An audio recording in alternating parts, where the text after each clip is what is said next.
11મી Asian એક્ટિવિઝ championship માટે logo અને mascot જલવીરનું અનાવરણ યુવા બાબતો અને રમતગમતના મંત્રી શ્રી મનસુખ માંડવિયાએ કર્યું. 11મી એશિયન એક્વેટિક્સ ચેમ્પિયનશિપ અમદાવાદના નવનિર્મિત વીર સાવરકર સ્પોર્ટ્સ કોમ્પ્લેક્સ ખાતે 28 સપ્ટેમ્બરથી 11 ઓક્ટોબર 2025 દરમિયાન યોજાશે. આ ઇવેન્ટ 2026 એશિયન ગેમ્સ માટે ક્વોલિફાઇંગ ઇવેન્ટ પણ રહેશે. યુવા બાબતો અને રમતગમત મંત્રી શ્રી મનસુખ માંડવિયાએ આજે નવી દિલ્હીમાં આગામી 11મી એશિયન એક્વેટિક્સ ચેમ્પિયનશિપ અમદાવાદ 2025 માટે લોગો અને માસ્કોટ જલવીર લોન્ચ કર્યો છે.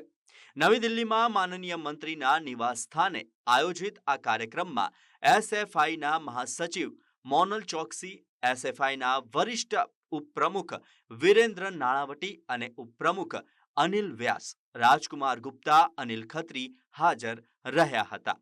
એશિયન એક્વેટિક્સ ચેમ્પિયનશિપનું આયોજન ભારતમાં પ્રથમવાર થઈ રહ્યું છે, જેમાં 30 દેશોના 1000 જેટલા ખેલાડી અમદાવાદમાં આવી પહોંચશે. આ પ્રસંગે માનનીય યુવા બાબતોના મંત્રી શ્રી મનસુખ માંડવિયાએ કહ્યું કે મને 11મી એશિયન સ્વિમિંગ ચેમ્પિયનશિપનો લોગો અને માસ્કોટ જલવીર લોન્ચ કરતા આનંદ થાય છે.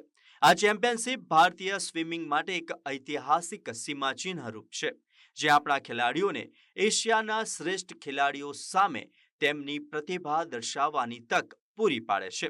હું સ્વિમિંગ ફેડરેશન ઓફ ઇન્ડિયા અને ગુજરાત સરકારને આ પ્રતિષ્ઠિત ઇવેન્ટને આપણા દેશમાં લાવવાના તેમના સંયુક્ત પ્રયાસો બદલ હૃદયપૂર્વક અભિનંદન આપું છું.